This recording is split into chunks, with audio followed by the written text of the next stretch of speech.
Hi, I'm Michelle Davis, an Associate Financial Advisor with Trillium Square Advisors. I'm here to talk to you today about the similarities and differences between two types of IRAs, or individual retirement accounts, the traditional IRA and Roth IRA. Let's start with the similarities. First, some basics. Both are, as I said, individual retirement accounts, which, as the name says, are ways to save for retirement. Second, they're both accounts that you, the individual, typically not an employer, put money in or contribute to. While an employer may choose to deposit or contribute money into your IRA, it's much more likely for an employer to contribute to their own sponsored retirement plan, like a 401k. Next, contribution limits for traditional IRAs and Roth IRAs are the same. In 2023, the contribution limits are $6,500 for anyone under the age of 50, $7,500 for anyone age 50 and older, or your taxable earned income for the year, whichever is less. Fourth, you defer paying taxes on the growth, i.e., whatever is earned above the contributions in these accounts. But how this works is where things get different for these retirement accounts. So let's look into the differences. The biggest difference between traditional and Roth IRAs is how they're taxed. For traditional IRAs, contributions are tax deductible, meaning the money going in lowers your taxable income in the year you make the contribution. However, you will pay taxes on the money when you withdraw it or take it out. In contrast, Roth IRAs, with Roth IRAs, you pay tax on the contributions. However, and this is where most people are interested, qualified withdrawals from Roth IRAs, such as during retirement, are tax-free.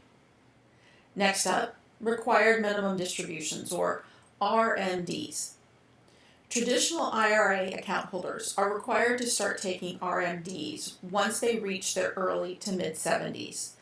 A 2022 law increased the required starting age, so check with your financial advisor on when you need to start taking required minimum distributions.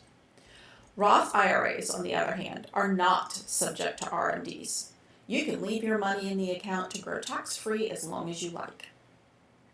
On to income limits. For traditional IRAs, there are no income limits for making contributions, but your ability to deduct contributions may be limited if you or your spouse are covered by a retirement plan at work, such as a 401k.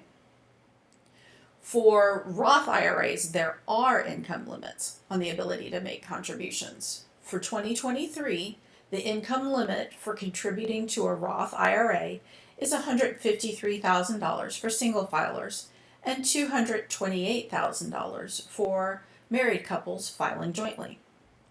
Finally, early withdrawals. Both traditional and Roth IRAs allow penalty-free withdrawals before age 59 and a half for certain qualifying expenses, such as a first-time home purchase or qualified higher education expenses. However, most traditional IRA withdrawals before age 59 and a half are generally subject to a 10% penalty in addition to ordinary taxes, income taxes. On the other hand, Roth IRA contributions, or the money you put in, can be withdrawn at any time without penalty or additional taxes. However, the earnings or growth on the contributions will be subject to taxes and penalties if withdrawn for non-qualifying expenses and the account holder is under the age of 59 and a half, or the Roth IRA account is under 5 years old. That is an or. To conclude, a quick way to remember the big difference between these two IRAs is, first, no, you're going to pay taxes on this money at some point. The question is simply when. With a traditional IRA, money goes in without paying taxes, so you do pay the taxes when the money comes out. While with a Roth IRA, you pay tax on the money before you put it into the Roth, so you generally don't pay the taxes pay taxes on the money when it comes out.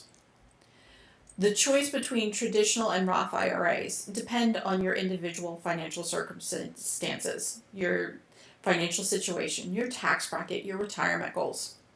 A financial advisor can help you determine which type of IRA is best for you and develop a retirement savings strategy that meets your needs. I hope this information helps you in your decision-making process.